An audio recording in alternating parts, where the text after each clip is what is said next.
International management is the practice of managing business operations in more than one country. It is the process of applying management concepts and techniques in a multinational environment and adapting management practices to different economic, political, and cultural environments. We study international management to learn how to plan and implement successful strategies and tactics, as well as detect those that may be flawed, make valid decisions based on a set of incomplete information, research, and critical analysis, as well as assess future steps to be taken for those that failed, appreciate optimizing the value of organizational structure and the company's limited resources to achieving its objectives, and determine what made our industry's leaders succeed and fail. See the proactive and reactive motivations for going global. Yes, the proactive motivations tend to enable the companies to succeed more than the reactive motivations because the former happens when the company wants to expand overseas, whereas the latter occurs when the company has to go abroad. We will learn each of these international modes of entry, starting with the exporting and importing.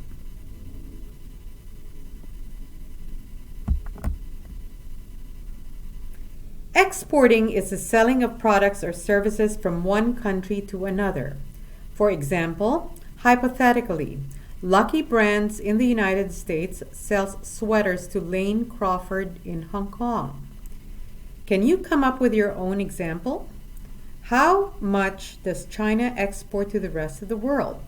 See the CIA World Fact Book at https://www.cia.gov/the-world-factbook/ for the answer.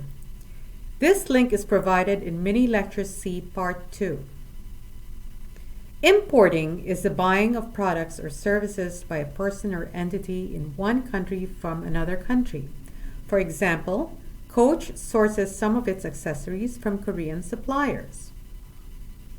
Can you provide your own example? How much does Turkey import? See import data and statistics from the World Bank at https://data.worldbank.org/indicator/bm.gsr.gnfs.cd and check the information on your favorite country. This link is provided in Mini Lecture C Part 2. Indirect exporting or indirect importing means that the person or firm participates in international business through an intermediary or a third party like the Export Management Company or EMC. They are firms that specialize in performing international business services for other companies. Such firms are usually appropriate for small businesses looking to expand overseas for the first time, since they have a few resources and specialize in certain products and geographical areas due to language abilities, previous experience, or specialized contracts in the area. See the website of Foreign Targets Inc. at https://www.foreigntargets.com/. While I am not endorsing this company, it gives a good flavor of the services of the EMC purports to provide. There are two types of EMCs. They are 1. Agents, which represent the company and usually earn through a percentage commission on the successful sale of the goods. So the EMC only profits if its own sales force successfully sells the goods. 2. Distributors, which purchase the product from the company, take the title to the goods, and therefore assume a market risk. While this is riskier for the EMC because it is taking a risk that may not be able to sell the goods at a price higher than the amount it paid for the merchandise, this structure also provides a higher profit potential for the EMC if it is able to sell the goods at a much higher price. After selling to a particular area for some time, the company might believe that its international business is sufficient to cover the cost of establishing its own sales force for the region. Thus, in order to induce its client to retain the EMC as its primary entry point abroad, the EMC should be prepared to provide more information to enable its customer to increase its sales penetration and profit growth overseas. Licensing involves a firm known as the licensor giving the right to use its intellectual property to another firm called the licensee, usually in return for a fee called a royalty. Intellectual property is an intangible asset, unlike clothes or buildings that you can see and touch, that a company uses to produce profits. This can take the form of copyrights, patents, trademarks, brand names, technology, processes, and many more. One summer, the McCord Museum in Montreal exhibited designer Balenciaga's creations. The curator asserted that the brand's expansion was largely successful as a result of licensing. The designer is said to have influenced modern creativity, such as those of Alexander McQueen and Issey Miyake. The advantages of licensing are as follows. 1. It requires neither capital investment nor detailed involvement with foreign customers. 2. It capitalizes on research and development already conducted. 3. It helps avoid host country regulations applicable to equity ventures. The disadvantages of licensing are as follows. 1. It is a very limited form of foreign market penetration. 2. It does not guarantee a basis for future expansion. 3. The licensor may create its own competitor. Which do you think is the main disadvantage? If you pick the licensor may create its own competitor, you are right, because the licensee could sell the merchandise to a market that it is not authorized by the licensor to do so. By sharing the specification of the licensor's product, the licensee would be able to manufacture an authentic product, learn manufacturing techniques from the licensor, and develop an independent reputation for manufacturing quality and service excellence. A lesser, though noteworthy disadvantage is it could, in effect, cheapen the brand if there are too many licensees, and such licensees do not uphold the quality of the merchandise. This was certainly true of Pierre Cardin many years ago, and to date this brand has awarded some 900 licenses, some to aircraft, restaurants, and other services in addition to the traditional fashion channels. Gucci's success in rehabilitating its reputation as a luxury brand is partly attributed to repurchasing its licensing agreements. Finally, who can forget the infamous legal battle between Jones Apparel and Polo Ralph Lauren, known at that time, which bought out for $355 million from Jones the remainder of its licensing agreement to sell jeans.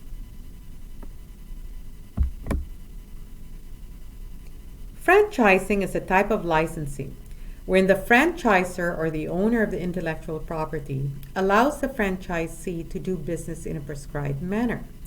For example, our textbook indicated that Saks Inc. has relied on franchising to enter Saudi Arabia, United Arab Emirates, China, and Macau. See Franchise Key International website at https://www.franchisekey.com/US/ which has over 5,000 franchise opportunities, some of which are in clothing and fashion listed in its directory. Pick a country and peruse the choices for clothing or furniture or any other opportunity. While I'm not endorsing this website, it is interesting to note the magnitude of interest in this mode of expansion. If your schedule permits, see Carrefour Global Franchises and other articles in our mini lecture.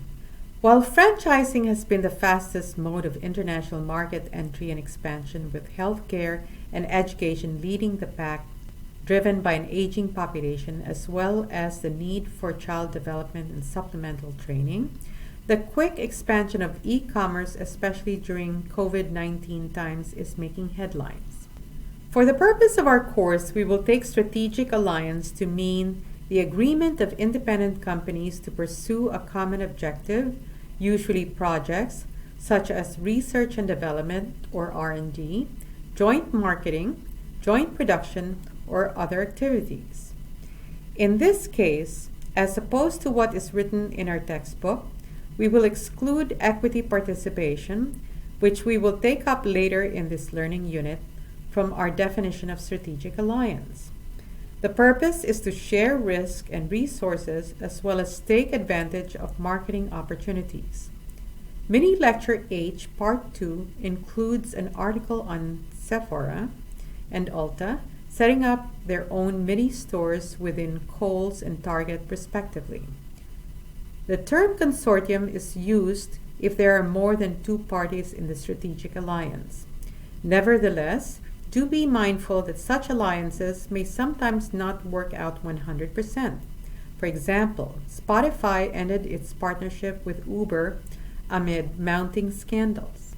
According to the book International Business by Michael Cincotta, Ilkka Ronkainen, and Michael Moffat, a joint venture or JV is the participation of two companies in an enterprise in which each party contributes assets, has some equity, and shares risk to achieve a common objective. JVs are usually established to 1.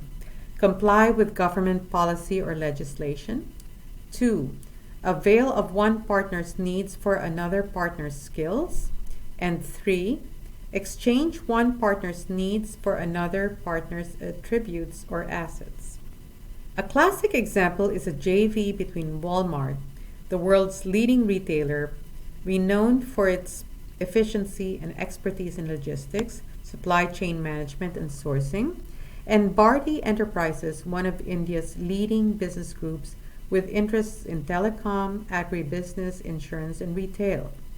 Both companies form Bharti Walmart Private Limited, in which each company holds a 50-50 stake, and open its first wholesale cash and carry store called Best Price Modern Wholesale as a one-stop shop to meet the daily needs of restaurant owners, hoteliers, retail store owners, offices, and other institutions.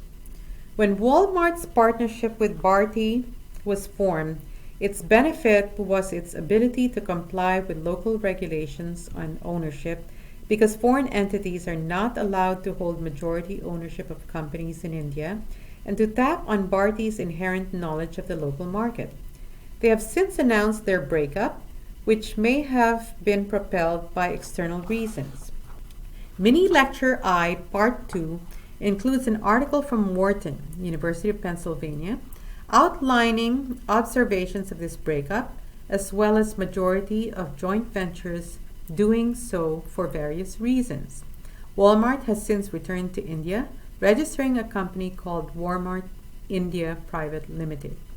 The same mini lecture contains an article about Farfetch's joint venture with Richemont and Alibaba in China.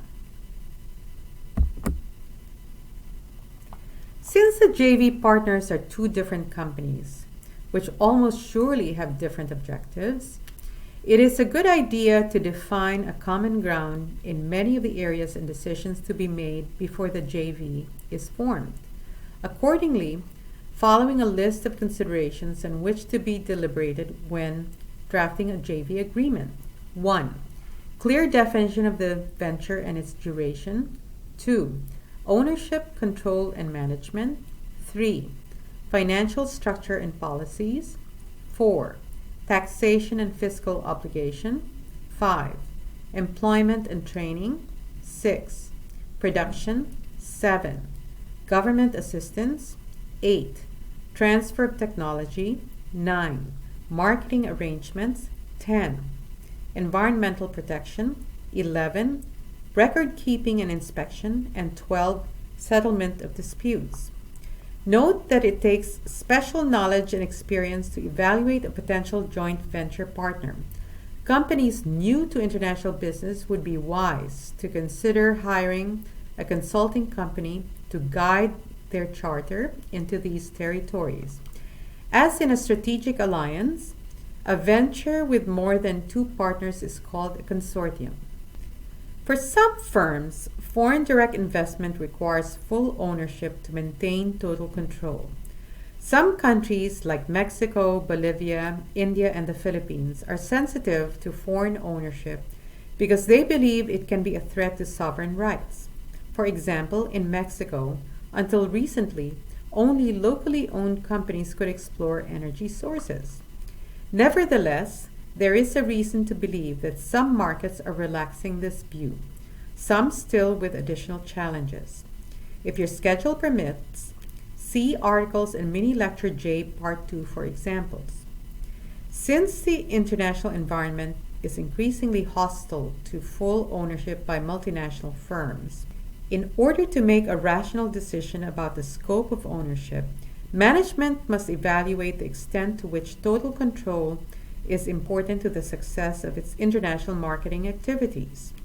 There are 2 types of strategies that can be pursued as follows. 1. The greenfield strategy involves the starting of new operations from scratch or the establishment of a new foreign subsidiary.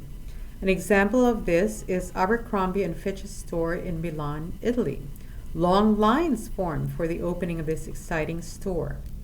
This strategy enables the firm to select the site and workers that best meet its needs and acclimate itself to the new business culture at its own pace.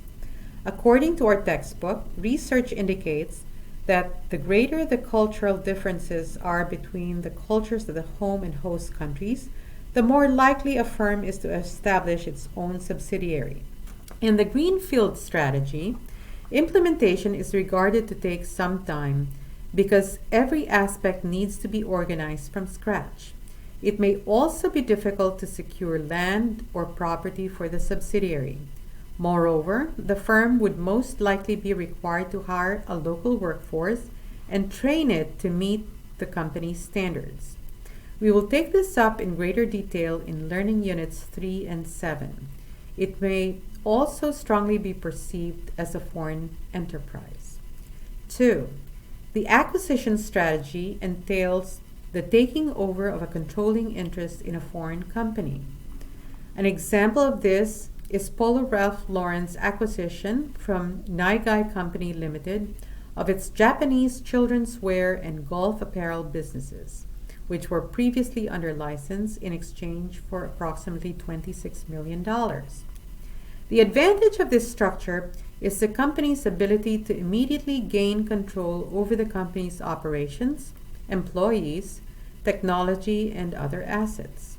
The acquired company can continue to generate profits as the acquiring firm integrates it into its overall international strategy.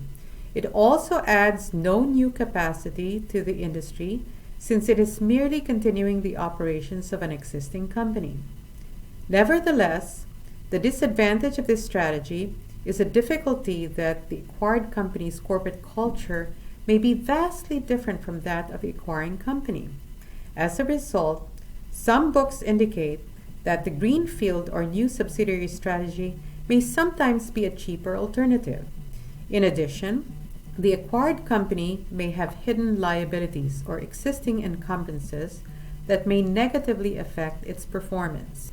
Furthermore, the business acquired may not necessarily ultimately fit with the acquiring firm's precise capabilities and strategy. For example, Quicksilver sold Rosinol for a significant loss, $147 million, in 2009 after acquiring it for approximately $320 million in 2005, following its failure to spur the sales of the acquired company. Outsourcing has been an option for importers and retailers who wish to focus on the part of the business, be it planning, design, production, and/or marketing, it knows best. For example, since Nike's main expertise is in marketing and brand management, it sources its footwear from 3 different types of suppliers abroad. For its new and innovative products, it goes to suppliers wherein it is the sole or significant majority of that company's business to elicit the manufacturer's loyalty and greater compliance with its outsourcing agreement. For merchandise that has been available in the market for a longer time, the company sends the business to suppliers that have a few customers and where Nike is still considered the most important customer. For its nearly standard type of products, Nike apportions this business to suppliers with a greater diversity of customers. Nike's arrangement is known as contract manufacturing because it is outsourcing its manufacturing needs.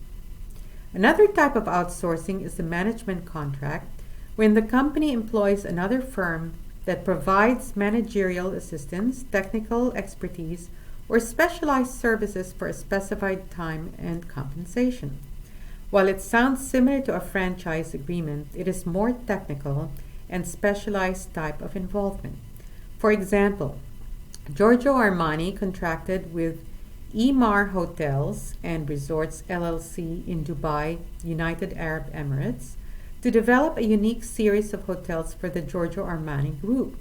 Giorgio Armani will oversee all aspects of content, design, and style, including interiors and amenities, incorporating the various Armani fashion, furnishings, and beauty collections.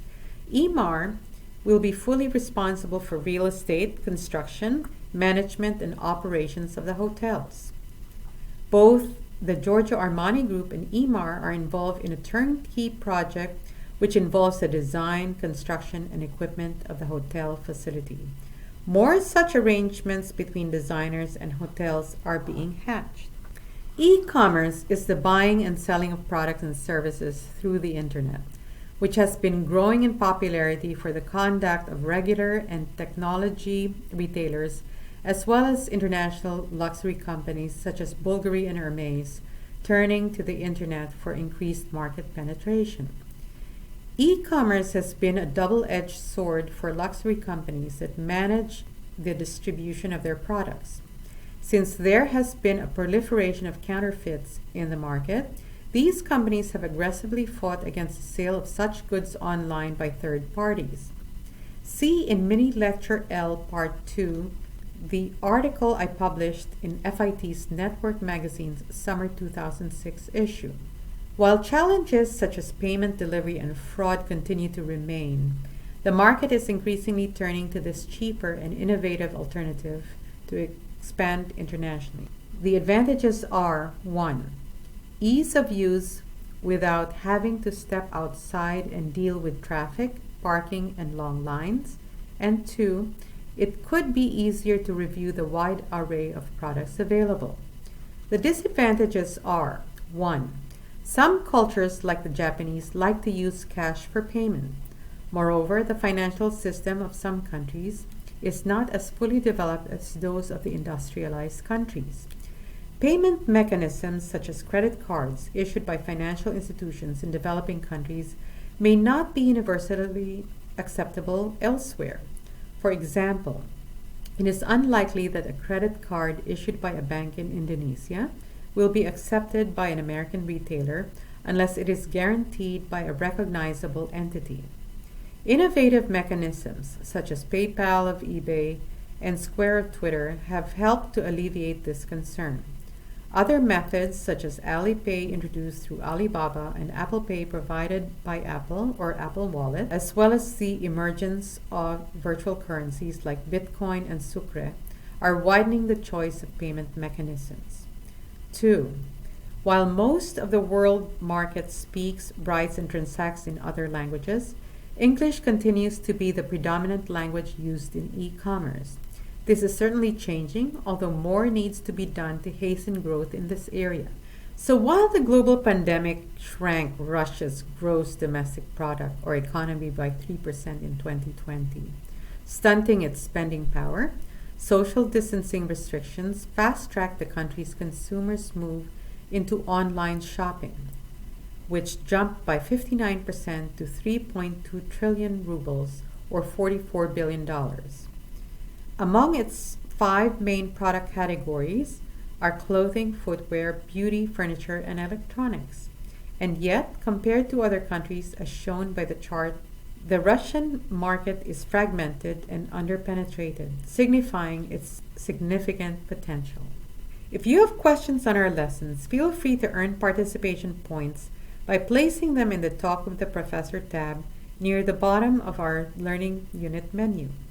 In the meantime, start testing your understanding of the concepts by participating in the LVMH discussion, as well as taking the midterm preparation optional self-test towards the bottom half of this Learning Unit's menu. Finally, do be sure that you apply these lessons further when you prepare and submit the Go Global or No case study assignment.